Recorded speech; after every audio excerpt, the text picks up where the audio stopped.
जब सूरज अस्त हो रहा होता है तब हल्की हल्की संध्या से उत्पन्न होती है और चारों तरफ शांत वातावरण जैसा एक अंधेरा सा छा जाता है। सभी जीव जंतु पशु पक्षी अपने निवास स्थान को जाने लगते हैं और हल्की हल्की हवा चलने लगती है।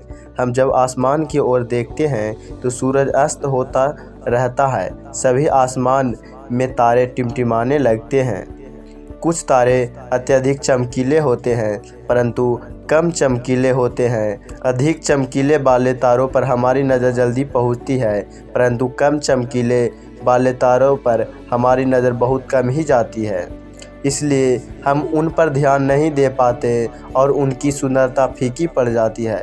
परंतु उन सब में एक ऐसा तारा होता है जो अधिक चमकीला होता है, जिसके आने से पूरा आसमान जगमगा जाता है। वह इतना सुंदर और चमकीला होता है कि उसके जगमगाते ही लोगों के चेहरे पर खुशी आ जाती है। उसे हम स्वाति नक्षत्र के नाम से जानते हैं। अत्यधिक चमकीला और सुंदर होता है, जिसके आने से लोग खुश हो जाते हैं। इसलिए बाकी के नक्षत्र स्वाति नक्षत्र से ईर्ष्या करते हैं और अपनी इस ईर्ष्या को कथा को नारद मुनि बताते हैं। नारद मुनि उन सभी तारों को समझाते हुए कहते हैं कि देखो, जो सब्र करता है उनकी कीर्ति संसार में होती है।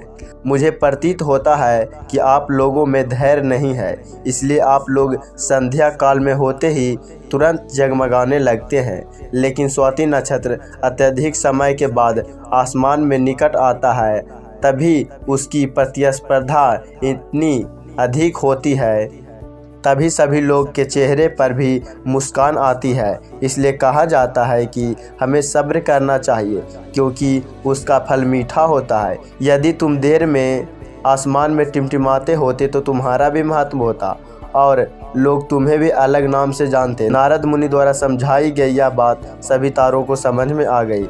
सब्र का फल मीठा होता है, यह सब जानते हैं और इसे हम लोगों ने महसूस भी किया है। मैं हमेशा अपने कार्यों को पूरा करने के बाद उसके परिणाम का इंतज़ार के उतावला हो जाता हूँ, या फिर आने वाले कार्य को पूरा करने के लिए उतावला हो जाता हूँ, जिससे मेरा आने वाला कार्य बिगड़ जाता है। परंतु ऐसा नहीं करना चाहिए। मुझे सब्र करना चाहिए उस परिणाम का या उस आने वाले कार्य का, जिससे मैं उस कार्य को अच्छे से समाप्त कर सकूं और उसका परिणाम भी अच्छा हो। हम जानते हैं जल्दी में लगाया हुआ निशाना हमेशा अपने गोल से बाहर जाता है। हमें धैर्यपूर्वक उस निशाने को भेजना चाहिए, तभी हम अपने जीवन में सफलता मिलेगी।